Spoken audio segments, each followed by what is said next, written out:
É o Frankenstein. Frankenstein. Ou tu ainda vai sair hoje pra trabalhar? Não sei se é muito cansado da manhã. É muito cedo, depois eu vou. Agora, vou. Senão eu vou ficar lá, assim, já é. Vamos perder o dia todo lá. Que só é você? Nossa, nossa. Aí tu vai sair de casa que horas? Para chegar lá 8 da manhã, eu quero chegar lá.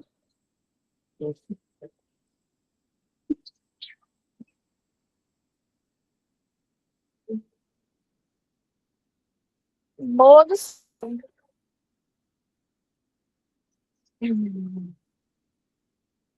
Sai um pouquinho desse Twitter, pelo amor de Deus.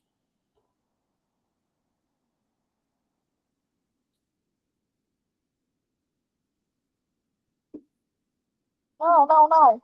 Vai, vai. Você só vai e fica enrolando, enrolando, enrolando, enrolando, enrolando. Agora já tem. Começou a enrolar de novo.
Boa noite, senhores, bem-vindos a mais uma segunda-feira juntos. Deixa eu só abrir a aula aqui para a gente começar.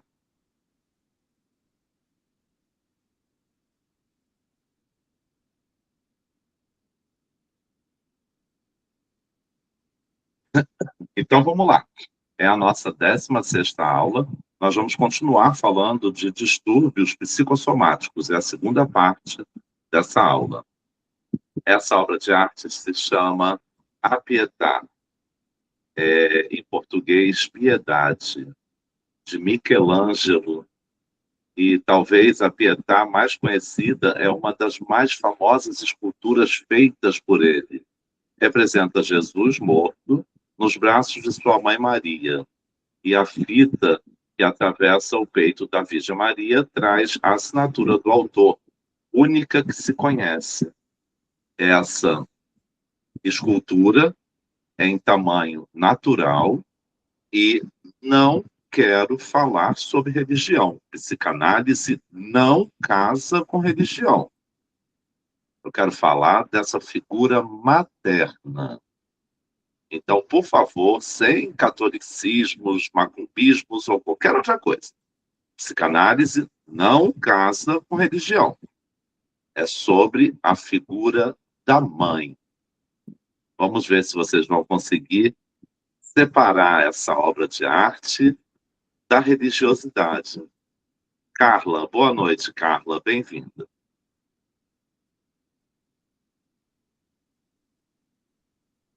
Carla?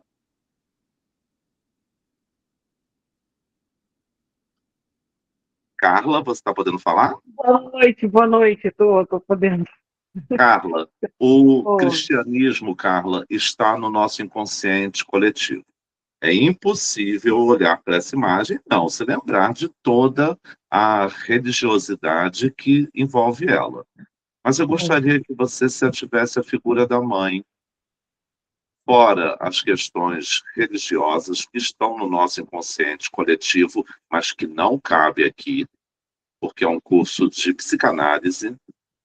O que essa obra de arte te traz?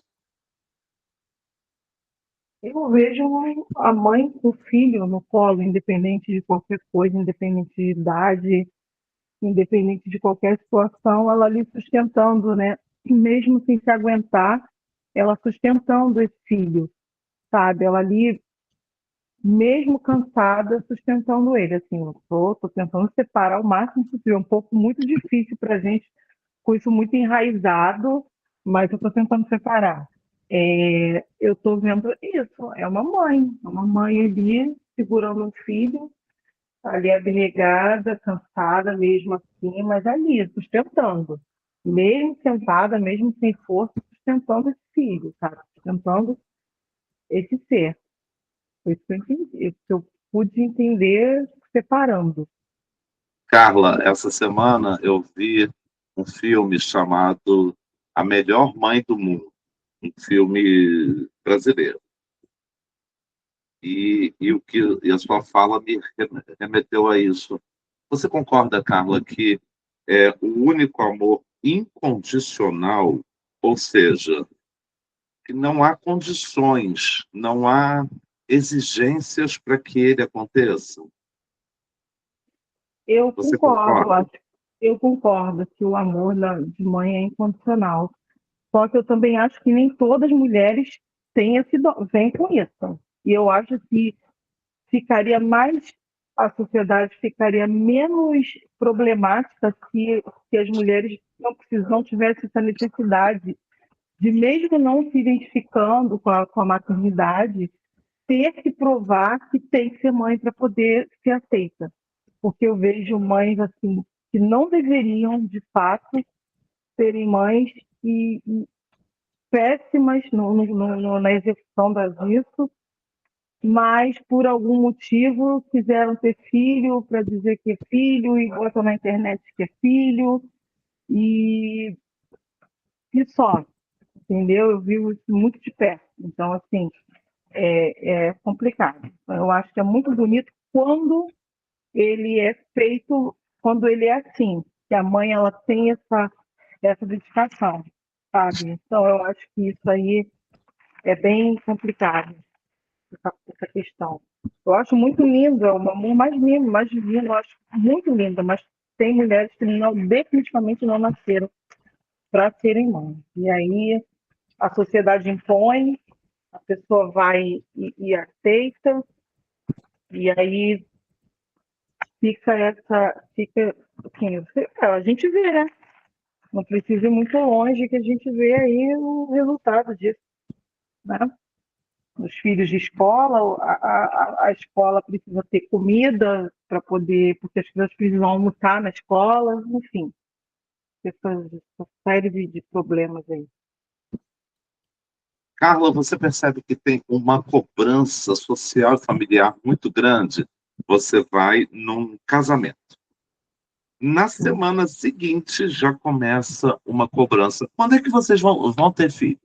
Vocês pretendem ter quantos filhos? Como se isso fosse uma obrigatoriedade, né? Ou então eu vou ter filho porque o filho tem que cuidar de mim. Aí você já condena o seu filho para cuidar, e você é uma loucura isso. Eu vejo dela, não, porque quem vai cuidar de mim? Ué, quem vai cuidar? Você. Você vai ter que se cuidar. Porque também tem. E aí, às vezes, a mãe entra nisso, o filho vai lá e põe no asilo. Assim, são muitas questões assim que as pessoas precisam se entenderem, sabe? Em relação à maternidade, em relação a se conhecer. Eu estava vendo esses dias o Milton Cunha falando sobre a mãe dele. Uns vídeos, uns cortes, eu achei tão interessante. Ele falou: a mulher tem que ter dignidade de falar, não, eu não tenho vocação, eu não vou ser mãe. Tá tudo bem. Mas aí a sociedade vai lá e, ó, marreta como sempre, quando você não se enquadra de alguma forma. Sim, perfeito, Carla, obrigado. Né? Ângela, boa noite, Ângela, bem-vinda. Boa noite, professor. Ângela, o que a Carla falou, eu achei certo. Mas, em contrapartida, não seria mais justo uma troca? Quando você nasceu, você não conseguia falar, você não conseguia se cuidar, se limpar, tomar banho, e ela fez isso tudo. Então, na terceira idade dela, não seria justo, agora é minha vez de cuidar? Eu acho, professor, é tanto que eu cuidei da minha. A minha teve Alzheimer, né? E eu cuidei até o finzinho. Eu cuidei dela como se ela fosse minha filha, porque ela me chamava de mãe. Ela elegeu mãe e elegeu meu filho de pai. E eu fiquei com ela até o finzinho. Há um trabalho mais com ela, né? E quanto a essa imagem, eu fico muito impactada. Aí, tirando a religião, a intensidade emocional do ser humano nessa imagem é fantástica. A gente vê o sofrimento, né, da perda da mãe, ela perdeu um filho, o amor, a gente percebe, a dor, mas também uma profunda afetividade. Ela tem como se fosse uma reflexão com a fragilidade do filho no colo. E, ao mesmo tempo, a gente vê essa força. Tanto que, assim, eu vejo essa imagem e eu vejo que ela está bem maior do que o próprio filho, que é homem. A figura dela fica bem mais larga, bem mais dando a ideia da força. Eu fico muito impactada. Essa imagem é perfeita. A Pietà é maravilhoso para mostrar essa força do ser humano, não levando para a religião, mas a força de uma mãe enquanto ser humano, enquanto sem ser com santidade, uma pessoa normal, a força que uma mãe tem perante o filho, né, para poder ela cuidar dele, entregar todo o amor, mesmo após a morte. Sim, perfeito. Ângela, só um minutinho. Carla, nada mais justo, né? É uma troca. Agora, triste é a sua irmã ficar nessa fuga, porque, na verdade, é a fuga, a sua irmã está em fuga do real, fugindo de ver a finitude da mãe. Mas, enfim, Ângela, quando você diz que ela está maior, eu acho que foi de propósito, porque, apesar, Ângela, dele ser um homem adulto com 33 anos, a mãe, a figura da mãe tem que ser a grande, a peituda, para poder acolher, colocar o filho em cima do seio. E eu acho que foi de propósito ela tão larga, tão grande, e ele meio que encolhido. Isso, Você entende? isso, também acho. E isso causa uma beleza única nessa obra de arte, que não a idade, ela sempre será maior, né? É belíssima. Essa obra de arte é por isso que ela é reconhecida mundialmente, né? Sim, Ela tem uma ela é famosa no beleza, mundo inteiro. é uma beleza formidável. Se não me falhe a memória, ela está na igreja em Paris, eu não vou lembrar o nome. É uma igreja aberta ao público. Notre Dame, se não me falhe a memória, está na Catedral de Notre Dame. E ela é visitada por pessoas do mundo inteiro. Inclusive, eu estive lá em 2005. E é uma figura muito, muito, muito bonita, comovente. Agora, eu não estou lembrando se é exatamente nessa igreja. Mas, enfim, vamos lá. Obrigado, Ângela. Flávio, boa noite, Flávio. Bem-vindo. Boa noite a todos. Flávio, existe uma síndrome, eu acho que eu já falei isso aqui, mas eu gosto de repetir porque as nossas pacientes chegam assim, a síndrome da mãe. Ela se sente culpada por tudo. E inconscientemente ela acredita que foi ela que colocou essa pessoa no mundo, então ela tem uma parcela de culpa em tudo. É muito comum, Flávio, a mãe defender o filho mesmo quando ele está errado. Nos presídios, as visitas, quem está na fila não são as esposas, são as mães.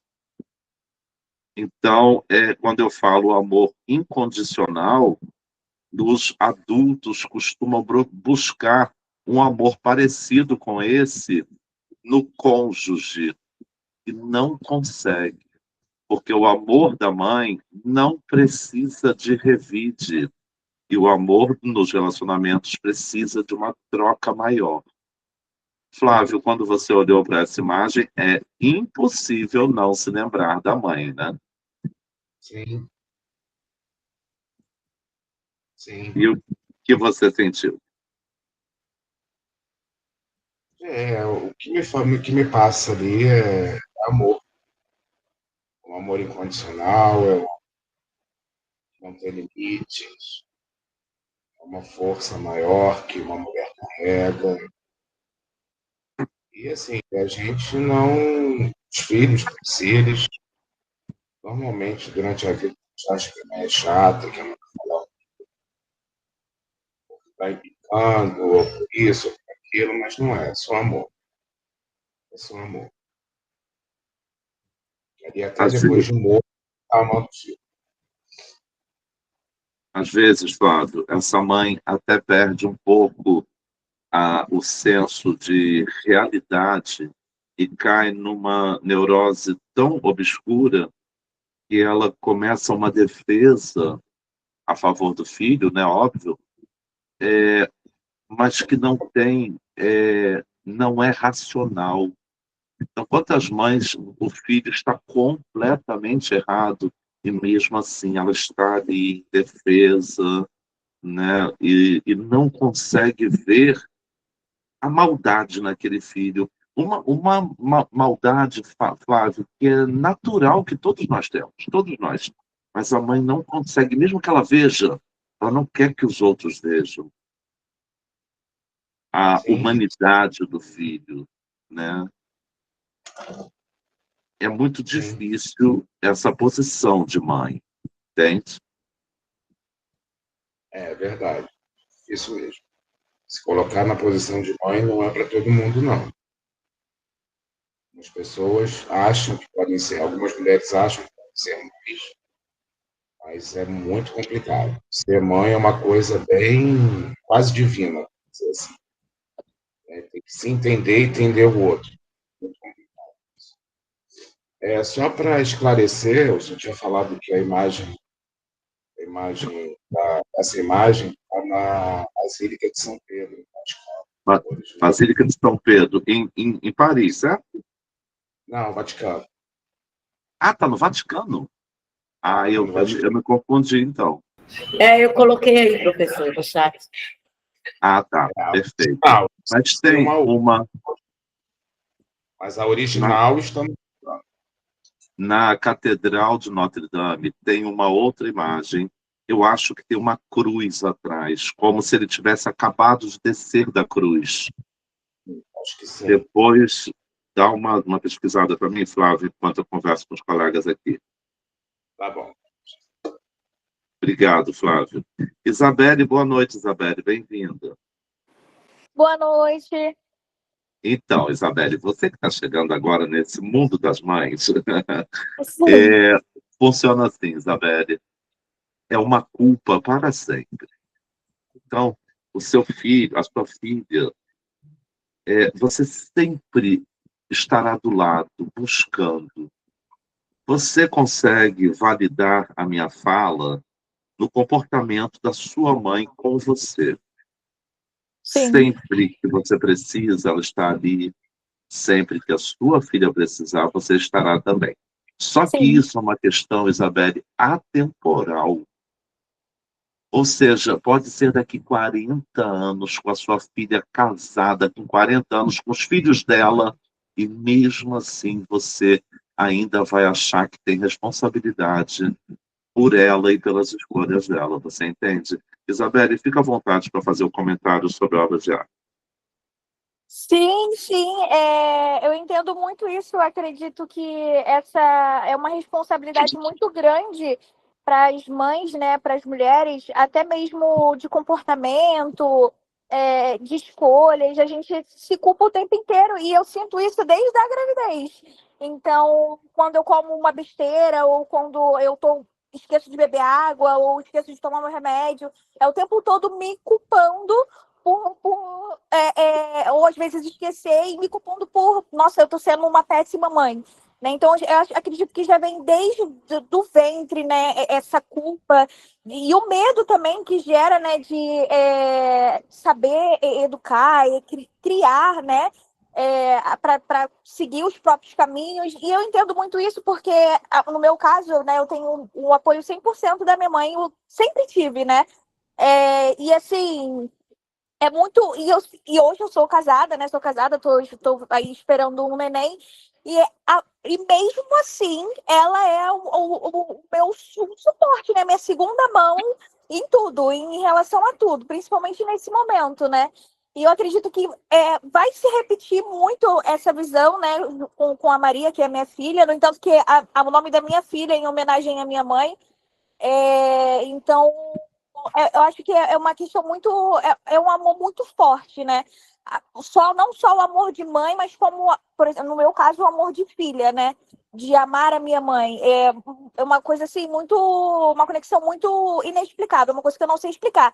E a reflexão que eu vejo sobre essa imagem é exatamente isso. Né, o amor é quando o filho ele tá ali, independente de qualquer fragilidade que ele esteja, a mãe ela sempre vai estar ali para dar todo o suporte e acolher esse filho, independente das decisões dele, das escolhas dele. Isso me reflete muito, essa imagem me refletiu muito essa operação que teve nas comunidades, que as que mais sofreram em relação a isso tudo foram as mães. E tem uma mãe que eu até cheguei a acompanhar, que ela fala assim, eu sei que o meu filho ele era errado, eu sei que só existia dois caminhos, eu sempre avisei a ele, mas eu sou mãe. Eu sou mãe, sabe? Então, assim, me chocou muito porque é exatamente isso. Porque independente do erro dele, independente do erro que a Maria for cometer, eu sempre vou amar ela e eu sempre vou estar do lado dela. Assim, é um amor que é incomparável, né? Então, além de uma responsabilidade muito grande, uma culpa muito grande, né? Que provavelmente ela deve sentir essa culpa, né? E assim, mas é um amor, eu vejo na imagem um amor, uma proteção, um zelo, né?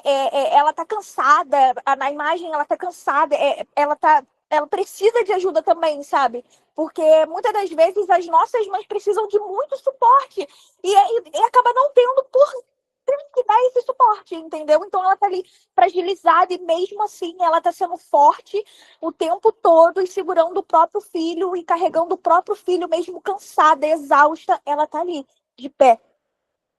Isabelle, você citou a chacina com 121 mortos Sim. aqui na cidade do Rio de Janeiro.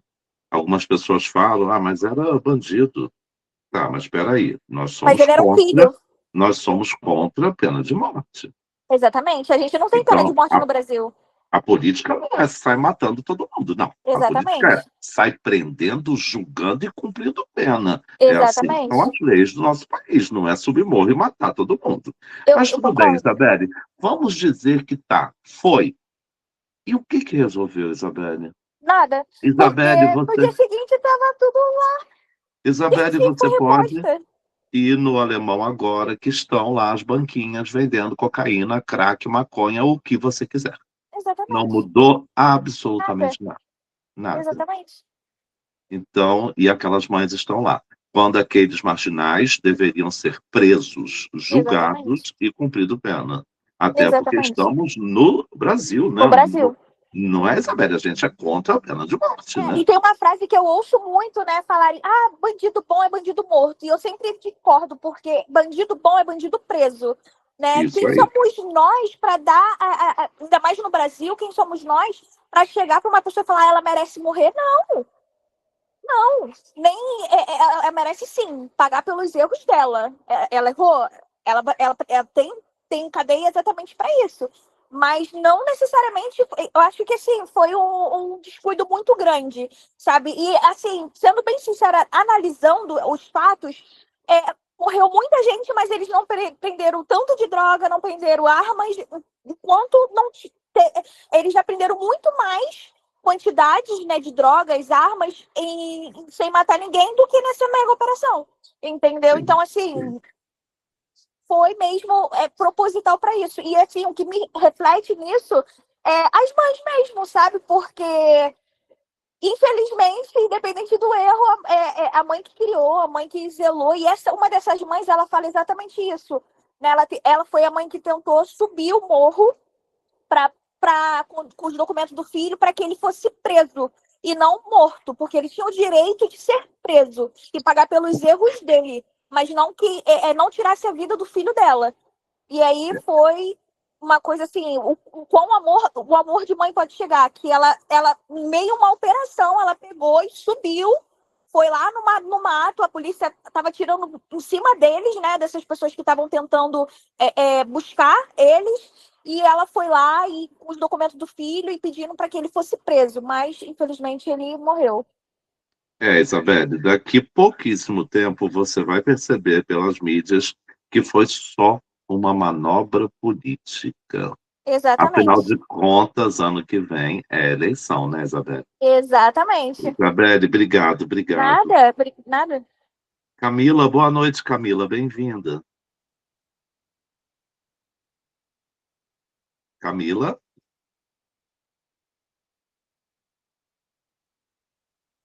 Você está podendo falar, Camila?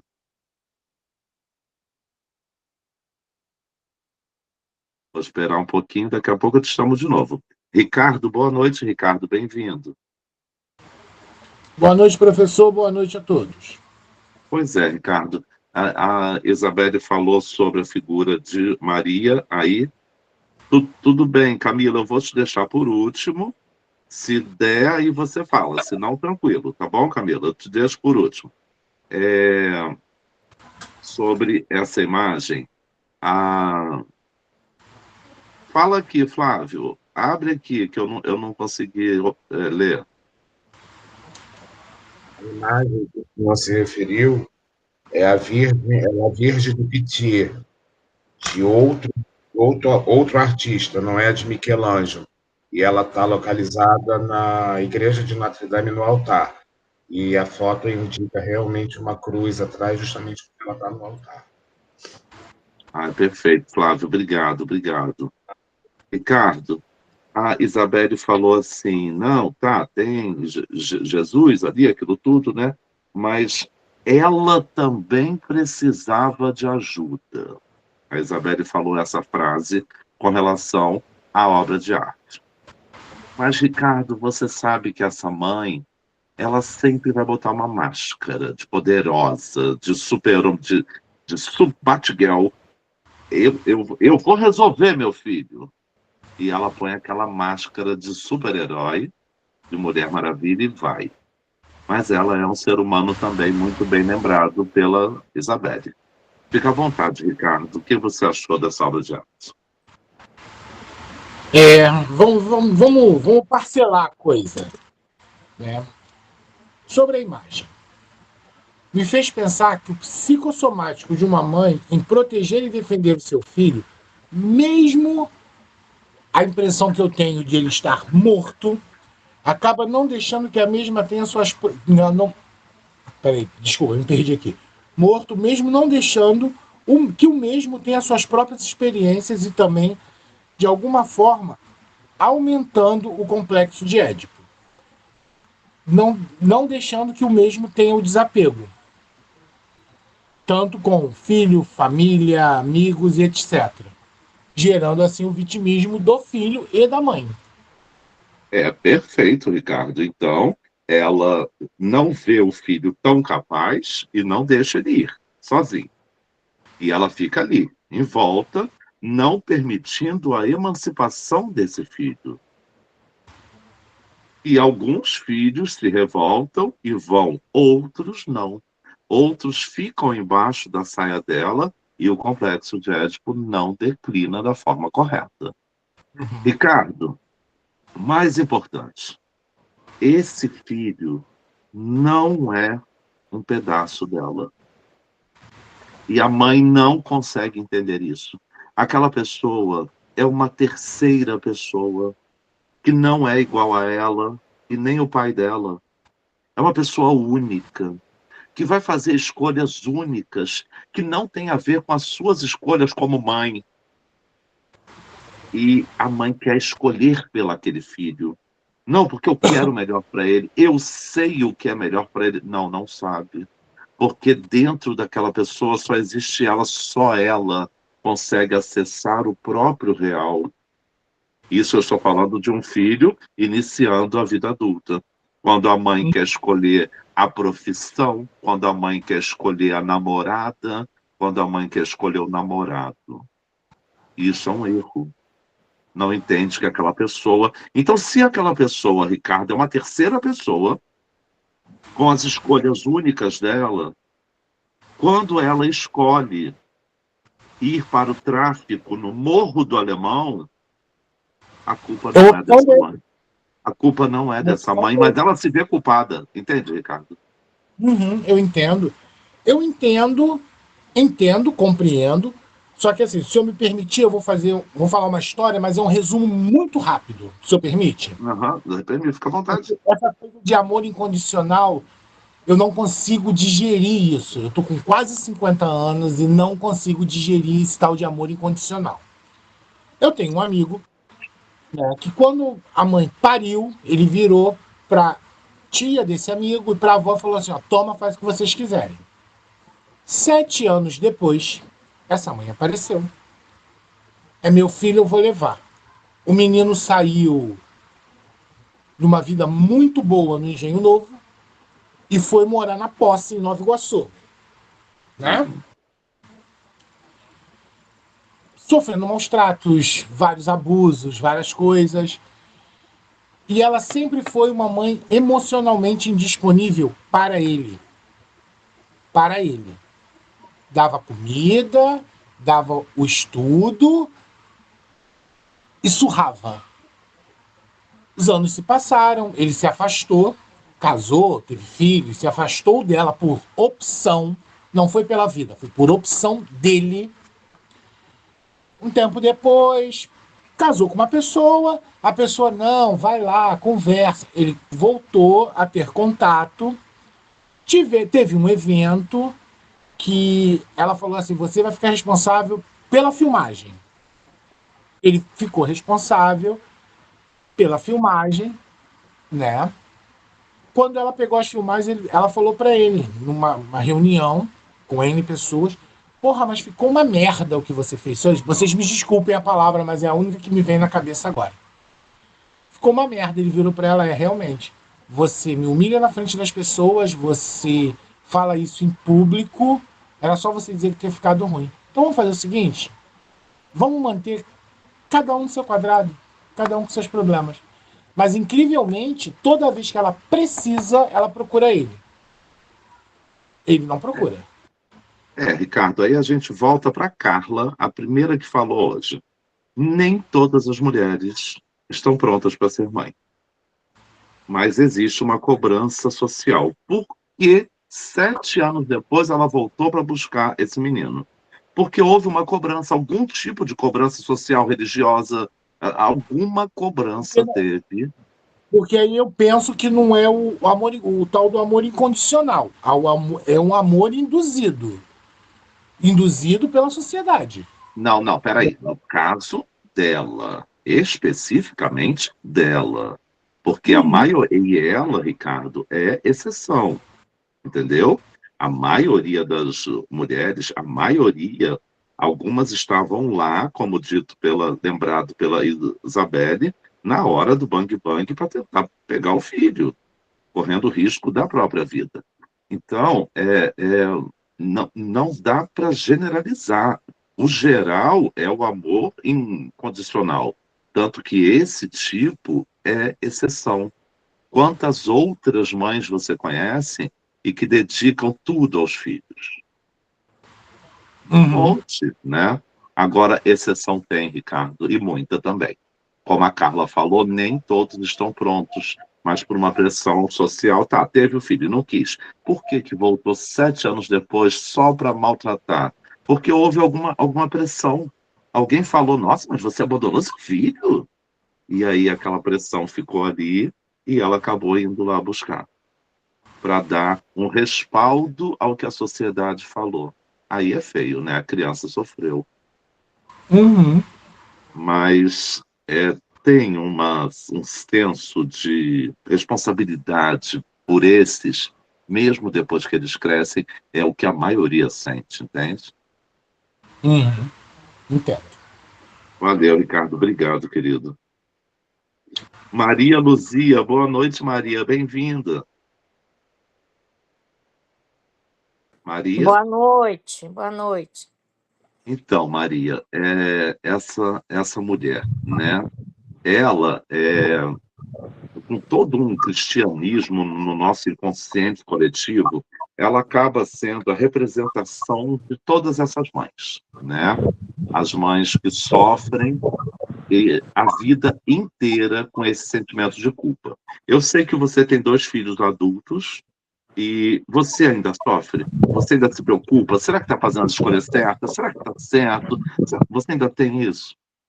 Sim, assim, hoje em dia não muito, porque graças a Deus eles tomaram um caminho bom, estão com pessoas boas, né? Então essa preocupação minha passou, né? Mas eu me preocupo com outras coisas. Será que está bem? O que deve estar acontecendo, né? Mas essa preocupação de outro lado, se não está bem ou não, se está em caminho errado, isso aí, graças a Deus, passou. Você acredita, Maria, que esse tipo de amor, o amor materno, é incomparável, não tem amor igual? Acho que não, é um amor único. Até porque nenhum tipo, não dá para comparar amor, né? Não existe como é que é esse, como é que é aquele. É Cada um é verdade. único. E Tá eu bom, fui. Maria, obrigado. Obrigado, Maria. Nada. Ivone, boa noite, Ivone, bem-vinda.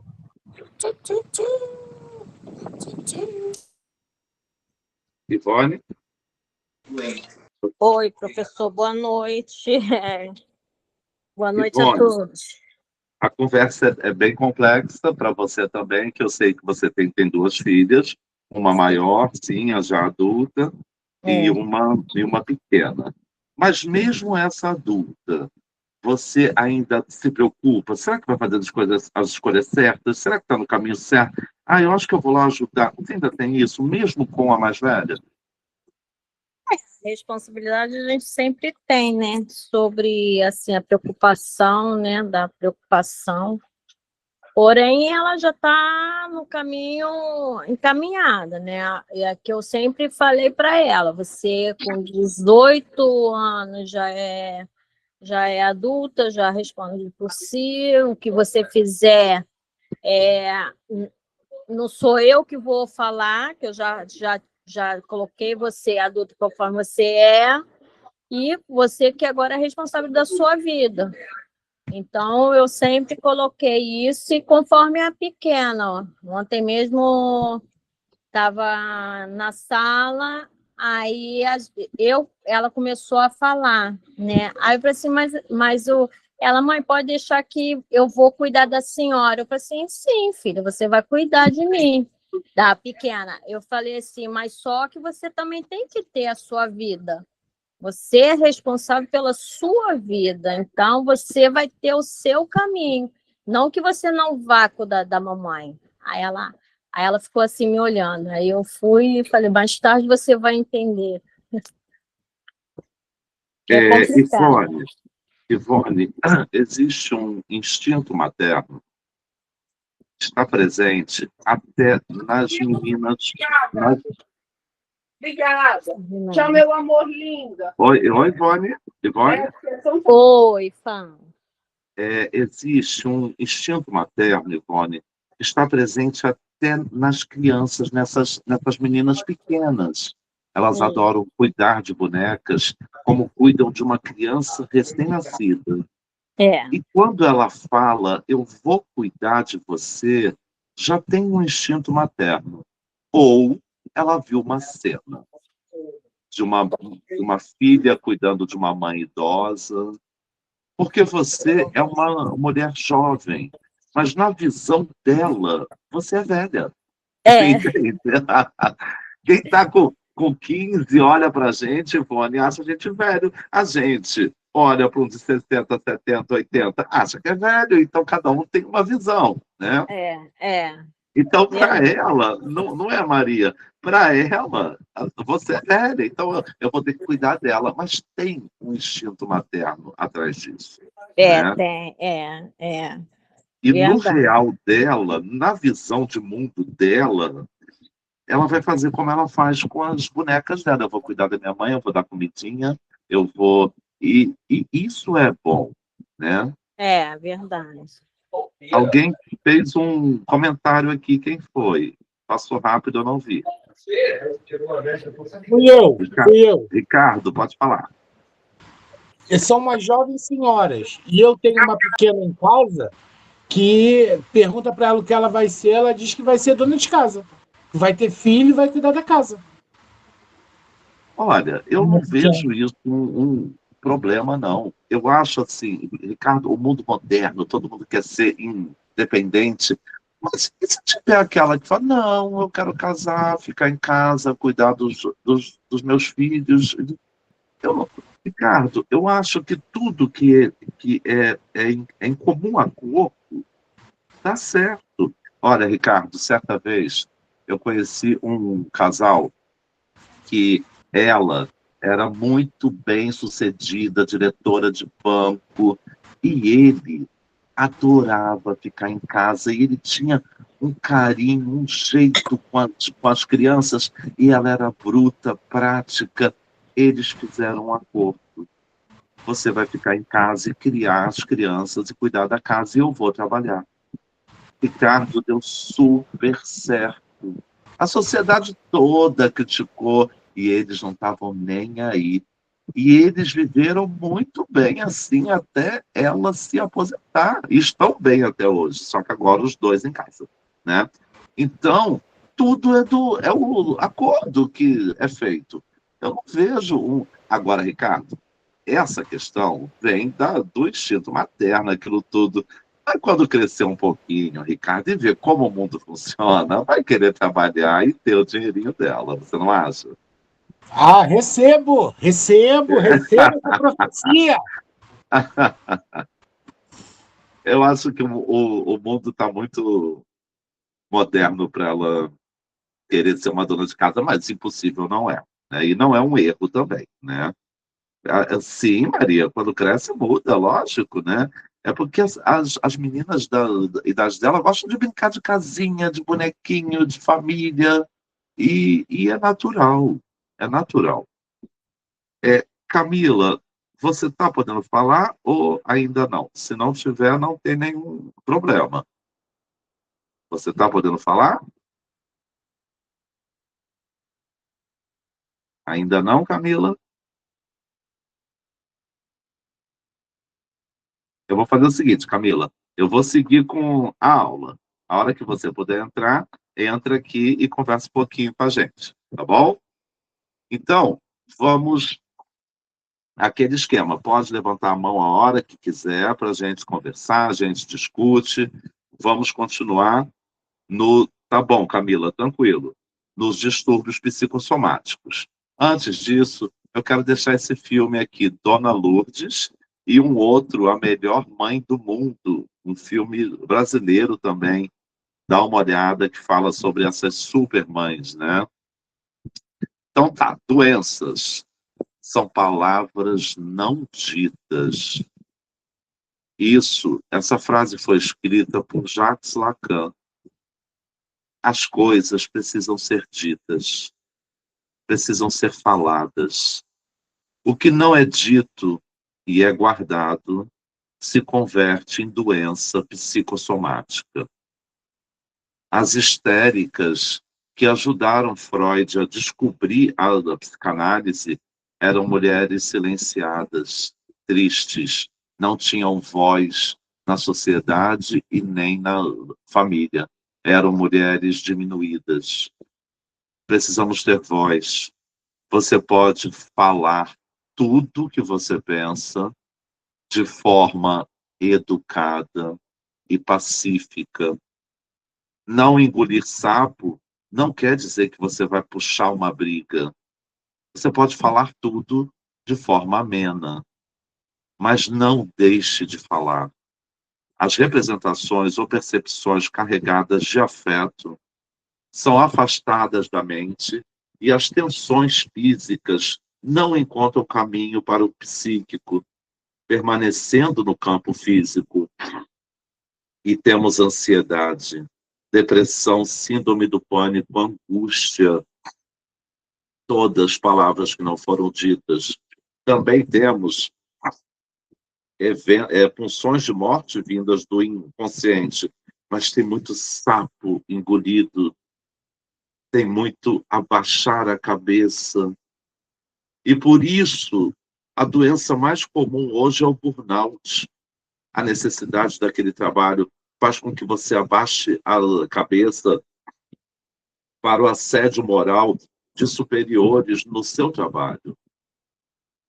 No pensamento operatório, a palavra serve para descarregar uma tensão, mas ela não permanece em suspenso o tempo suficiente para ser articulada num processo egóico defensivo ou na produção de um sonho ou fantasias. Precisamos sonhar. Quem não sonha está com problema psíquico. O sonho mesmo, aquele que você dorme e sonha. Quem nunca sonha tem problemas psíquicos graves ou está em depressão profunda. E precisamos fantasiar. A fantasia é inerente à vida. O sexo é baseado em fantasia. Quando a fantasia no sexo acaba, o sexo fica chato, rotineiro e evitativo. O simbólico na psicossomática surgiu na Escola de Psicossomática da Sociedade Psicanalítica de Paris, a primeira sociedade do mundo que foi criada por Freud, onde os fenômenos da psicossomática não teriam sentido se não fosse essa escola ter mostrado a terminologia neurose atual, escrita por Freud, e depois neuroses psicossomáticas. O simbólico na psicossomática, neurose atual, a ausência de mediação simbólica, o mecanismo de formação dos sintomas em jogo nas neuroses atuais seria sintomático e não simbólico.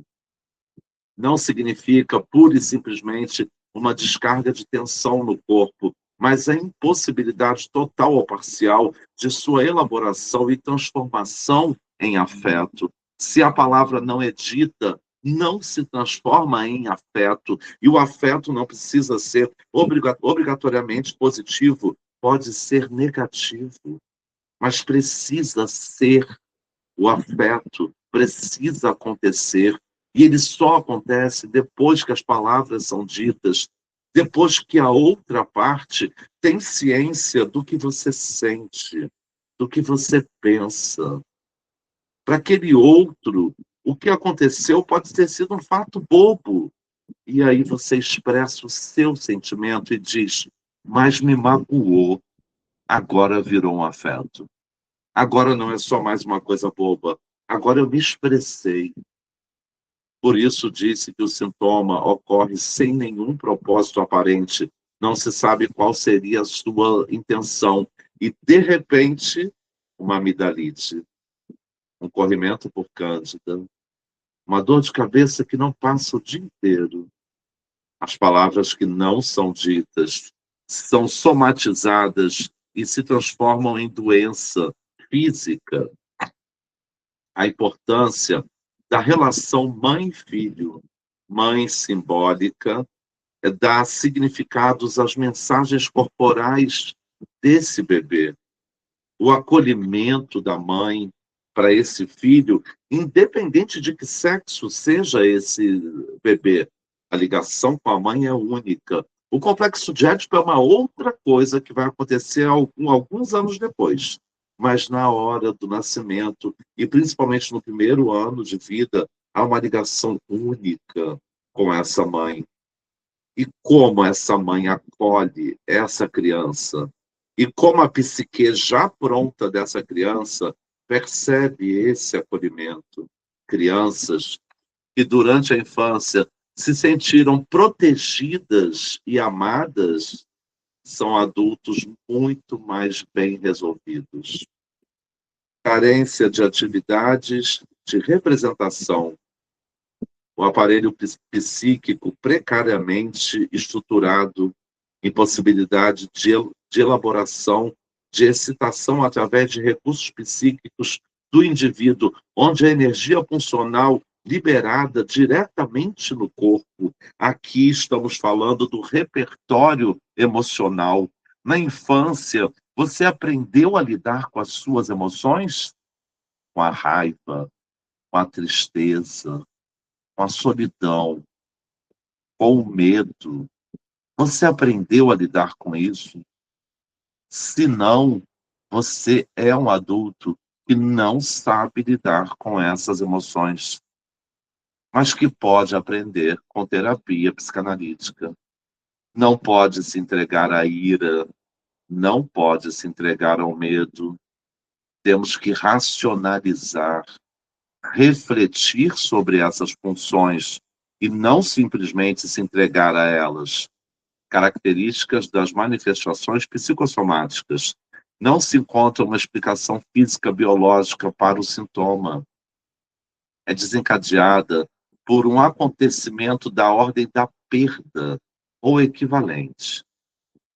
Carência de representação psíquica. Então, como eu vou expressar amor se eu não fui amado na minha infância?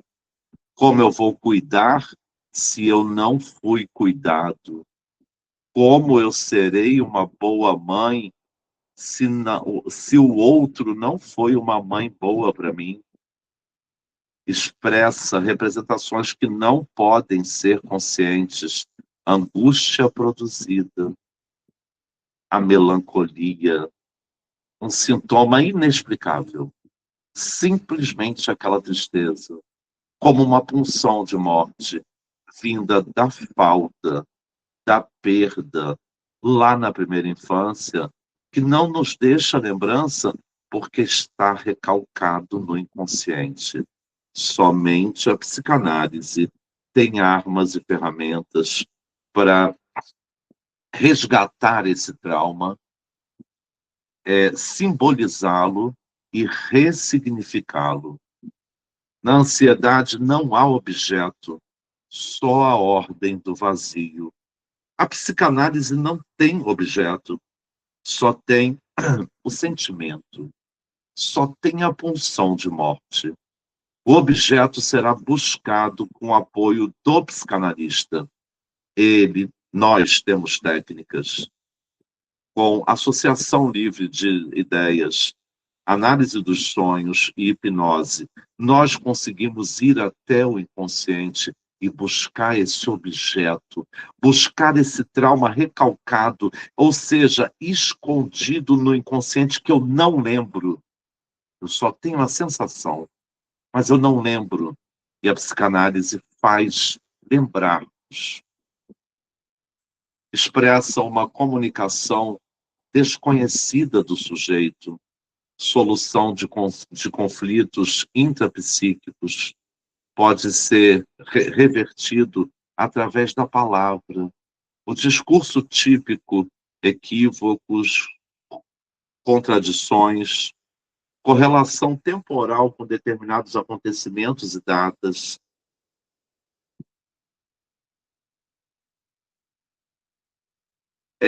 Clínica psicanalítica para as doenças psicossomáticas. Possibilita a palavra ao paciente, criando um campo de produção de significações. Algumas coisas o seu paciente nunca falou na vida e só consegue falar na clínica psicanalítica. Porque a clínica psicanalítica, além de acolhedora, ela é segura. Ou seja, aquele psicanalista, ele nem existe. Ele não vai fazer parte da sua família. Ele não vai numa festa. Ele não vai conhecer os seus amigos. Ele é invisível. Isso gera uma segurança para o seu paciente, para ele conseguir falar dos desejos mais sombrios dele. O analista como uma presença questionadora ativa, dificuldade de atribuição de sentido, mesmo na associação livre. O seu paciente não consegue ver sentido. É você que vai mostrar para ele o caminho certo, a forma certa de interpretar. Lacan fala, a comunicação na somatose é um ato, o fazer do corpo. E acontece muito. A dificuldade que seu paciente tem de falar. Você me magoou. Eu não gostei do que você fez. Por que você tem medo de falar isso? É o medo de perder a pessoa amada. E fica de cabeça baixa. Fica em um relacionamento tóxico. Não se vê capaz de seduzir uma outra pessoa. E mesmo que não seduza, a solidão não é um bicho de 7 cabeças. Não é o que a gente quer. A gente quer ter alguém porque a gente quer. E não porque a gente precisa. Eu trouxe uma dica de leitura. A aula hoje foi um pouquinho mais rápida, porque era só o finalzinho da psicossomática, mas nosso curso ainda tem alguns meses e tem muita coisa ainda para a gente conversar, para buscar autoconhecimento e entender que o real do outro não é igual ao nosso. E o que é certo para nós pode não ser para o outro. E a gente tem que olhar para o outro para ver até que ponto está ferindo sem nem perceber. A dica de leitura é Amor Líquido, sobre a fragilidade dos laços humanos. O troca. Não deu certo, vamos terminar. Próximo. e talvez valha a pena. Eu sempre falo isso meio que brincando. Olha, o mercado tá difícil, hein? Por que você não tenta consertar o seu? Mas não é ficar dando murro em ponta de faca. Tentar resolver, tentar conversar, tentar ter um relacionamento saudável, mas isso tem um limite. Tem uma hora que não adianta tentar mais. Tem um pedaço, tem duas questões que eu queria, antes de ler o pedacinho do livro, duas máximas, que é a mixofobia, ou, de forma direta, o medo do diferente. Manifesta-se, segundo o autor, o impulso de construir ilhas de similaridade e identidade em meio a um oceano de diversidade e diferenças. A mixofobia faz com que você permita que só se aproxime de você quem é igual a você. O mixofóbico também é preconceituoso. Só serve os iguais. Em contrapartida, a mixofobia está relacionada com afastamento do outro. E temos a mixofilia, que indica o oposto, uma relação de amizade à diferença, proximidade em enfrentar e se aproximar em relação às políticas da vida que minam o entrelaçamento ao outro. Então, a mixofobia é o afastamento do diferente. E a mixofilia é ver o belo no diferente. Um pedaço desse livro, fala assim: como os estranhos são obrigados a levar suas vidas na companhia uns dos outros, independentemente das futuras guinadas da história urbana, a arte de viver em paz e feliz com a diferença, assim como de se beneficiar serenamente na variedade de estímulos e oportunidades, adquire enorme importância entre as habilidades que o narrador da cidade deve adquirir e utilizar.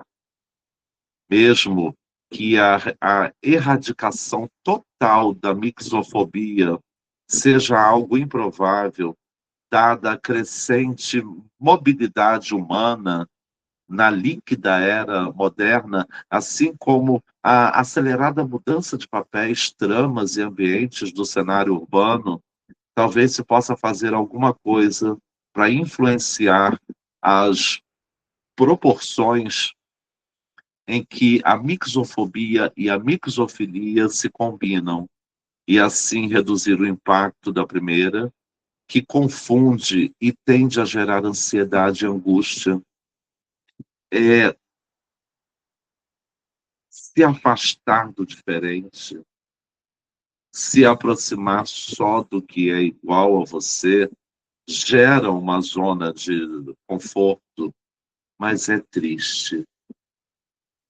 Estar próximo do diferente faz você exercitar uma empatia superior.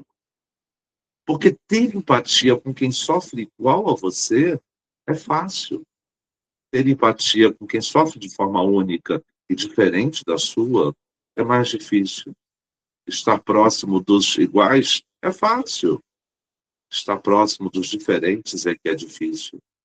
Conseguir olhar para o real do outro, entendendo que é diferente do seu, mas tem que ser validado da mesma forma que o seu carece de validação. Porque só o que você acha que é certo tem que ser validado. E o que o outro pensa? O outro que está ao seu lado ou o outro que está distante? Porque validar a opinião de quem a gente ama é fácil. Empatia com quem a gente ama não é empatia, é amor. Empatia é com o estranho. Isso é empatia. E não é amor. Afinal de contas, é um estranho. Vamos exercitar a verdadeira empatia. Porque o amor a gente sente, né? A gente tem os que nós amamos, não tem? Aí ter empatia por esses é fácil. Quero desejar a vocês uma ótima semana. Eu quero agradecer.